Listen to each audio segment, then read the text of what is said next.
and therefore I won't have difficult questions. Okay? Actually, what I was hoping to do in this session was actually just mediate, because I think pretty much anybody who's been involved in a startup has had issues with funding, so I'm sure it would be quite beneficial for us all to share and exchange our experiences. The question I sort of raised this morning was, lean startup, does it actually help, or does it hinder or make worse a startup's ability to get funded? Okay? So that's the question that I'd like to discuss. Just to remind you, for the purposes of today for scope, this is what I'm talking about in terms of funding. Yeah? Founders, friends, family, foolish investors, business angels and venture cap. Okay? We're not talking about commercial bank lending or using your customers or your suppliers for financing. Okay? So it's the classic method of financing. By way of introduction, the reason I'm suggesting this is a question is that we've all heard that, like, lean startup, because of the speed in which you're able to do your customer feedback loop, yeah, you're reducing the amount of risk in the venture, okay? And clearly investors are balancing risk against reward. So if you can reduce risk, you're more likely to get invested, you're more likely to get funded. Okay? So that's the positive. That would be why lean startup helps the funding of a venture. But on the other side of the coin, I've heard some comments and I've seen on some blogs and whatever that some investors view maybe the lean approach as somewhat risky insofar as does it show a clear differentiation between the product you're trying to build and what's available in the marketplace. Because we talk about this minimal viable product, yeah, maybe it's not different enough to what's already out there. So investors are saying, well, hang on a minute, how are you really different to what's out there already? Okay. Secondly, they might say, well, this minimum viable product is actually too basic. It's not ready for market. Yeah? We don't believe, we can't see that the market really is there. It's too early. Yeah? And then maybe thirdly, another potential problem here is that because of particularly technology, you can start a lean startup with very little capital. The question then is, are the founders really truly committed to the project? Yeah? So a lot of investors are always looking for entrepreneurs to be, really hungry and committed to the project. Maybe a lean startup, that doesn't exist. So that's really where I'm coming from in terms of the question. So which is it? Yeah? Does lean startup approach help in front of investors to get funding, or is it more problematic? Before we discuss that, I know, Andreas, you suggested you might want to share with us some of your funding experiences. You look completely tired, by the way, Will. Thank you. Would you like to step up and share with the group, because it's not a big group, some thoughts on funding and whether lean helps or hinders? Maybe. Just to explain, our startup, we have we got business angels in the beginning, then we got seed camp, then we got 500 startups, we're going to be C, Eden Ventures. We got the investor of Net-a-Porter, we are fashion, so like investor of Net-a-Porter, and like a bunch of UK and international angels. And we started the whole project 3 years ago, and we started fundraising from the very beginning. So we had I have 3 years of experience in fundraising, more or less. And in the beginning, we did everything wrong what you can do wrong in fundraising. So whatever he says, listen to him. And whenever he wants a horrible example, he will just point me and I will just randomly shoot it back of what not to do. For example, first one, Russian family funds, you got through some random network, or you meet them in the Red Square, and the most expensive hotel for a ridiculously high valuation, and you meet them in a really small room, and it's all very secretive. Don't do that. Okay, sorry. So you're talking about check the source of funding, yeah? Make sure it's legitimate. And transparent. The thing what, in my opinion, like all startups are doing wrong is they don't understand at which stage they are. Completely, like don't understand it. And especially when you're like a first-time founder, you assume that you can like do this poker game, so you like just jump a little bit of the stages and get like a little bit of higher investments because other people also manage it. You know? But usually you miss the complete context. You miss his background, you miss his like all of the factors. And just to like explain it very quickly, and a startup is like basically the concept risk, like from a point of an investor. It's like the risks. It's like the concept risks per team risk per potential of concept, more or less. It's more complicated, but in the end, what they do is like they have like their magic formula in their head. They try to find out like how risky is the actual concept like, to get it to market. How risky are you guys, and like, can you do that? And how big is the potential? What most startups are doing completely wrong is that they don't understand the full picture of like when they see like TechCrunch somebody raised 50 million without doing anything, and they don't go like the usual funding steps, which are like early something, and like usually like incubator or angel, and then angel network, and then VC. Sorry, Andreas. Is this order in that specific order? So if you look at it like a funnel perspective, is this in? Do they usually evaluate it in this order, or is it like variation? Okay, this is just my black box outside in when I touch VCs. I'm like, what do you do? Tell me. And then they're like giving something which I can instruct. So one question: did you get in front of an investor that told you what the hell is lean startup? I have no idea what you're talking about. First of all, every investor who is cool and thinks something is cool will say lean startup is the shit, you know? And they will say like customer development is awesome. The problem is they say this, and then the next second they say, hey, what about this customer acquisition targets we like defined? Where are they? You know, like we said 500. Where are they? So they don't get it. Is the whole system together with all the advantage of the lean company with all target settings? The big problem, which in my opinion is happening, is that you have customer, like the usual startup curve, which I did like 5 times today, is like discovery, validation, growth, and like, let's be awesome, scale. And the classical VC who comes out of finance is usually for this area, although they pretend they can go until here. Like, in my opinion, there is no such thing as an early stage VC. Like it's not existing. Like, they say they are, and some of them are. Like very few ones are really that. But usually, what's happening is that like an angel who is like good in this or good in this becomes like a super angel, or like goes into the VC world a little bit. You know? But every VC who comes out of a finance background, he won't get this part. And lean startup is actually made for this part. You know. So what I discovered is that the best thing is to internally work with lean startup and like delay VC, like make late VC approach. You know, like as long as you can bootstrap, as long as you can like work with angels and experts and that sort of stuff. Yeah, good point. Sorry. No, well, I'll just answer your question, Andreas. In terms of your experience, when you've been in front of potential investors, have they ever challenged you on lean startup? Has it ever been a problem rather than an advantage? I mean, lean startup is about like problem solution, you know. And of course, the challenge your problem, the challenge your solution. But the lean startup is actually kind of the approach in between, you know. And we see is in the end like do whatever you need to do, but make it work. Like if it really boils down, and like you don't go to a VC and say like, hey, we are lean. You say, hey, look, we are in this or in this phase, you know, and we have this traction to prove. We have these assumptions which we validated this way, you know, and this is what they get. This is what they understand. Like if you say we have this product, and out of this product we have this validated by whatever. We have this validated by whatever. We have this validated by whatever, and now we believe we can take it to the next stage, which is this because of whatever, you know.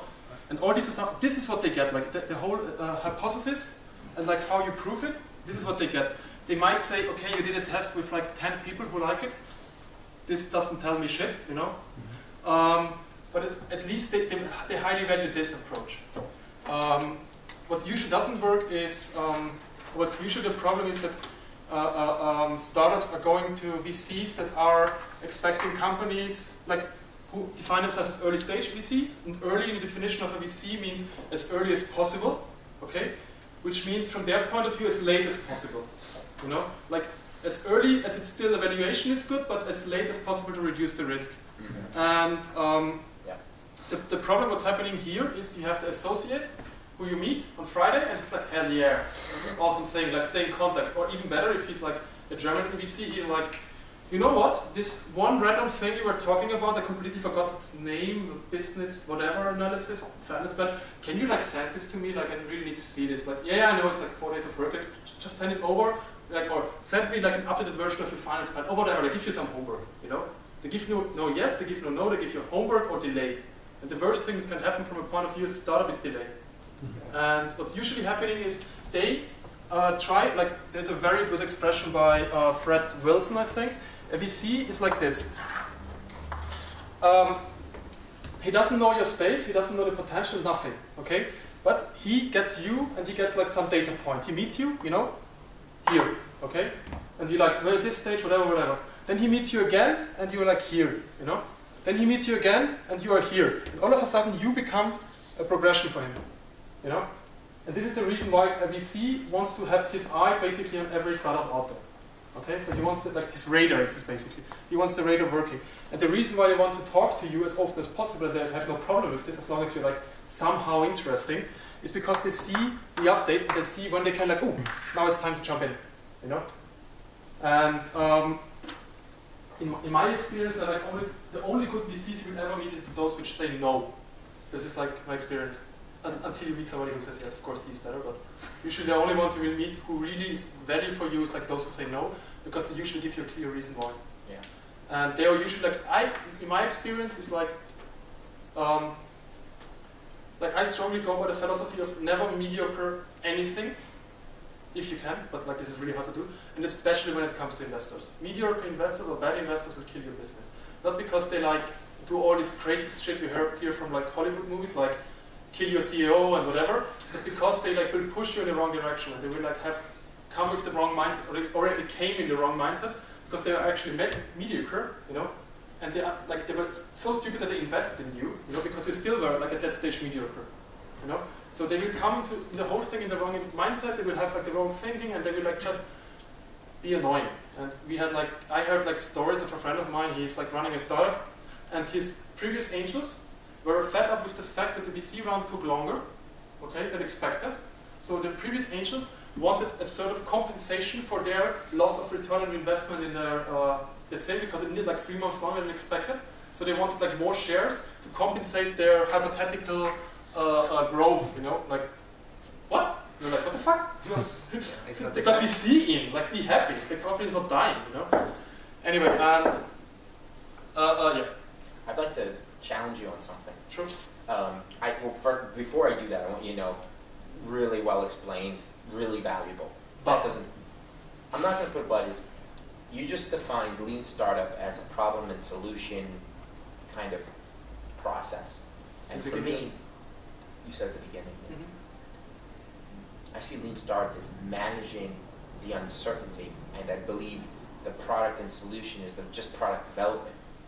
And I'm wondering if how you can help me understand your vision, because I see it a little bit differently, and I'm willing to morph over to yours, but I need to understand why. Because I just say, okay, product and solution, that's just typical product development, whereas we're talking about business. Lean startup is managing a business, and the business is not just the product. It's the whole process of fundraising, building a team, delivering a product, selling it, marketing it, you know, everything. And that's the thing that I'm still stuck on. Help me there. In my experience, it's like actually a very long thing, but to sum it up, lean basically tells you to focus on the most important thing at this very moment, always. The next best right step. In this phase, the most important thing is the product. As long as you are not accepted by the market, the least you have to worry about is growing your team. You need like those people that help you to get here. You know? The marketing you need to do is that helps you to get here. You know? And everything should be like, reduced as possible to actually make this happen. Okay. So what I see with most startups is, or what actually America is doing nowadays with web startups is they figured that web startups are actually just products in the end. You know. And here, the people who have experience can help you. You know, they can help you like growing the ship, they can help you with everything that's near the administrative side, and it can help you with everything on the scaling, international, whatever, you know.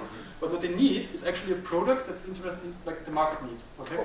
So my learning in here is that in America they reduced companies, like this is a full company, and they try to keep the product actually like the major part of the company until they need to scale the product, you know, and even then. And of course you can take the principle of lean for any problem in your, like I didn't say like product solution, I said like problem solution. You can like also take it for market acquisition or for getting a new client or whatever, you know. But in my opinion, this is the, I think you got it. And the part of that, I don't believe that a problem solution is something that the development is doing. Because as soon as it hits development, it gets expensive. So everything you can do in your company, not to get the problem solved by a developer, is actually a good thing for you. Sorry. Okay. I was just going to. One of the potential concerns I've got around funding is this aspect here, which is differentiation. So we're talking about minimum viable product, and you know we've heard it where some potential investors are saying, okay, well, what your MVP is not really that different to what's out there already. Most important lesson I had last year. Startups don't blame reality market, they blame expectation market. VCs work in the expectation market similar to stock exchange. Okay? So your MVP is like something that's really tiny, you know, and then it's like shit, doesn't really matter, you know. Because your MVP is actually only this part of your big vision. But it's this part that matters, okay? And like I know a very good example of like two companies. The one company is an Austrian company, and the Austrian companies like our company have like this tendency to completely over conceptualize and over big everything. Okay? They're like, we're not like doing this, we're doing this, this and this and this and this and this and this for basically everybody. Okay? And there's like one company which is doing RFID cards, basically for events, and you can like connect them with Facebook, and they want to make an app store and all of this stuff. And this is how they explain to everybody they meet. Okay? There's an American company that sells stickers for NFC, and you can basically do a thing like one application, or you even can like you have to program your own application. They put this in like in a web store online. You know, the American thing that they see the American thing and like, come on, they're selling stickers. You know. In reality, you don't know if they sell stickers, you know? They might be building fucking atom bombs in the back, but they use the focus currently on this part to validate this part, to get learning on this part, and find out like which parts of the atom bomb they should do next, you know? And this is the American approach, you know? Like here is our big thing, let's like try to lift the whole big thing. The American approach is kind of like, okay, let's start lifting this, and if this works, like take the learning and lift the rest, you know? And this is like the thing with the MVP. If you can explain your, like this is actually like, if you can explain your investor why you did this specific MVP and why you can explain like what you have proven with this MVP, and then it's good. And investors appreciate only one thing in the whole world, and it's traction. If you have traction, everything else falls into places. The only thing you need as a startup is traction. What is considered traction? Depends on your product, but everything that goes like this. So it really depends on your product. It's really hard. And the hardest thing is to do a complex thing that gets traction. So if your business, for example, is very complex, it's very hard to get traction. If your business is like this part here, and this gets traction, and now because this got traction, we can also like do this part and this part. This is what VCs get. And the VC wants actually that you are saying, okay, look, we did this by our own means. Now we are here, and we need this amount of money here to actually get to this stage, you know. This is like the first one we ask, okay, how much money do you need to get where? And they want a package. They don't want you like, okay, depends how much money you can give us, we will do like best case or worst case. You know, they're not interested in this. They want like a package. They think, which completely makes sense, to actually prove your next big hypothesis, your next big step, you need to do certain things. What are those certain things? Okay, please add a buffer to it to be on the safe side. You know, let's get like a little bit of funding magic going on to like raise a little bit more, whatever. We can do that now. Good, or if not, doesn't matter. But anyway, they want to know what does this package cost. You know, and this makes complete sense. Like, of course, the VC could fund you until here or here or here or here. But it doesn't matter. Like, you need to prove your next big thing, and your next big thing could be, for example, we have this tool, and this tool works for our angels and for our evangelists, and we need to like scale it now to a bigger market and whatever. And for this, we need to do this, this, and that, and this will cost us this amount of money, and we need to get it to this market, and we have to do this strategy, and we have to like hire these 2 or 3 developers to get it running, and for this we need that. And this is how they think. And sorry to like finish this. So basically, if your MVP is part of your like bigger vision and makes sense and proves that you did this homework and this homework and this homework and whatever steps you have in between here, then they are usually completely okay with MVPs. What they're usually not okay is if you say, we have an app that makes the clicking of a button highly efficient and the traction of button clicking is going up. Okay, where you want to go? We want to, I don't know. Every website in the world. This would be interesting. Yeah, this would all of a sudden be interesting. This is our big vision, you know. But the hard thing as a founder is to differentiate between the big vision and actually what you are currently doing. The systematic steps. Exactly. There's like a famous quote by Eric Ries. There are only 2 people in the world who can speak about future stuff in past tense, and it's like crazy people and entrepreneurs. And this is completely true. You know, like we have this all the time. Like when somebody says like, yeah, but our solution is by far better for this client.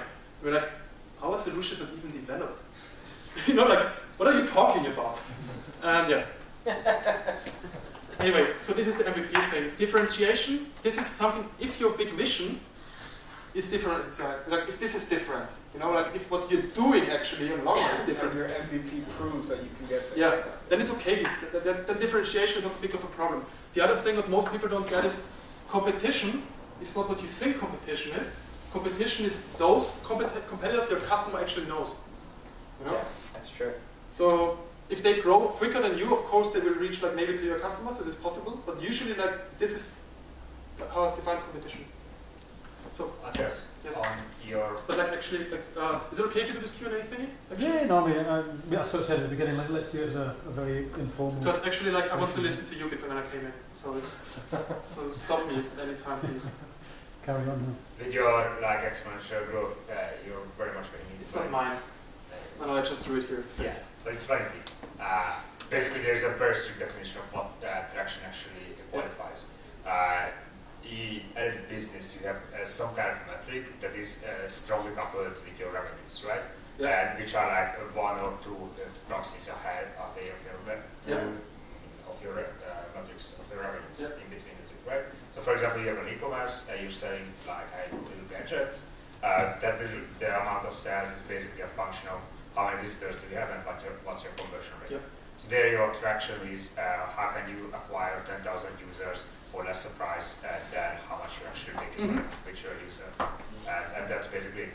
The problem with like saying that every exponential function can be used to prove traction is because it's true, but it's a big head fake, and it's a very silly thing to do with investors. They can fall for it, but it will not prove that your business model is revenue generating and that those metrics are actually like strong proxies to how much revenue. To basically summarize what Jabo is saying is, if you have like a very strong paid engine of growth or very strong viral engine of growth, it can still be that your product is complete shit.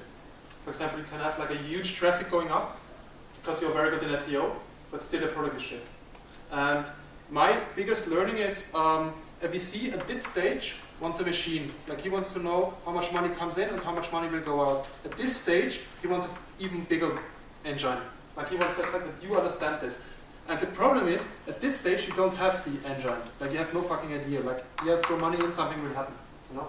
And you can only aggressively grow, like as you went like with a funnel, where you like just this is my funnel and I throw money in, and because of more money, everything goes up. You know, you can only do that if you understand this funnel perfectly well, so that you can like reuse that money to make it like bigger and bigger over time. You know, and this is something you can only do when you know your engine. And when you know your engine, you're actually ready for the VC to get investment. If you push your growth or like your traction unnaturally through whatever, just to like say this is one metric I have, and this will prove I'm successful because it's going up. But this going up is nothing organic or nothing that you actually understand or nothing that you actually that means something. It's just something you were able to push upwards. Then it means nothing. Like maybe you get MVC to believe you. That's possible. That's highly possible. But yeah, you will sooner or later run into a problem that you will find out here that actually you don't get enough money back out of your investments into the product or out of your marketing expenses, and you cannot like get this really upwards. Like sooner or later you will say, okay, we're just burning money. Is this correct? Yeah. Okay. Just picking up that last comment there, the lack of commitment, and I'm thinking, I don't know if anybody saw the session this morning with Joel Gascoigne in Hong Kong, where he was able to go from idea to first paying customer in 7 weeks. I suspect, well, he said it took them about 7 months to get their seed funding. Yeah? But I would imagine at the beginning it might have been a tough sell for him, because the question there is, he was working part-time on the project. So, yeah. I have like a very clear answer to that. In the beginning, like approach it like customer, like approach VCing like customer development. Okay.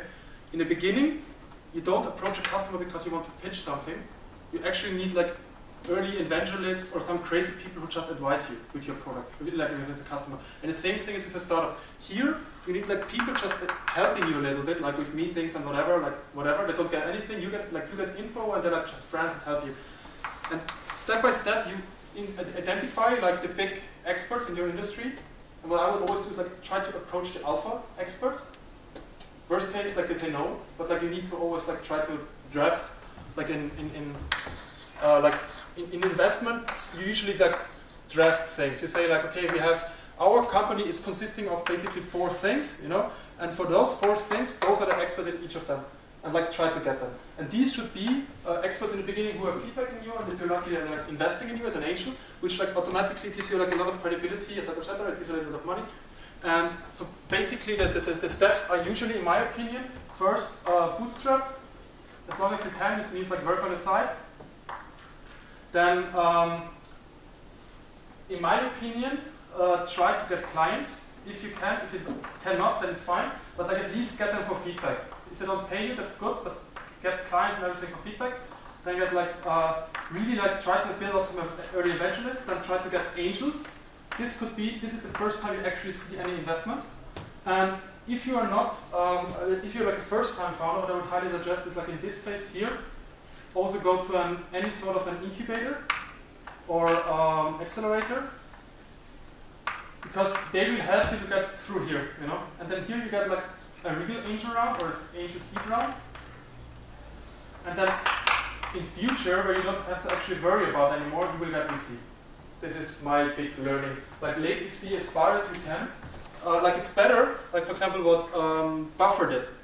They, in the beginning, you don't need any money, to be honest. Like you work, your partner works, like who the hell needs money? You can work on the side until you prove them like the first few things, you know? Then what they got is like they took a little bit of like money on the side and like just committed full-time working it. And anyway, they were like he was developer, so he had previous startup, so he's not broke, you know, like you always have a little bit of money in your account. And what they started doing then was actually drafting an angel board. Like they spoke with all those people they highly respect. They like, for example, they pitched Guy Kawasaki. Like, if you do a Twitter app, like yes, like Guy Kawasaki, seriously, the best person to be. And then he said like, okay, he highly appreciates Hiten of Kissmetrics for his whole approach to lean and his whole approach to fun. So he tried to get him like just for the expertise, you know, and like just feedbacking and meeting regularly. And in this process, they also like got into like one incubator, and then they closed the round with those angels they actually appreciate, but not because they give them money. Everybody can give you money, because they can give you like the know-how you need of your industry where you're going to, you know, or this aspect of the industry you're going to. And the actual like institutional like even see it like people who don't bring in experience a part of how to build a business.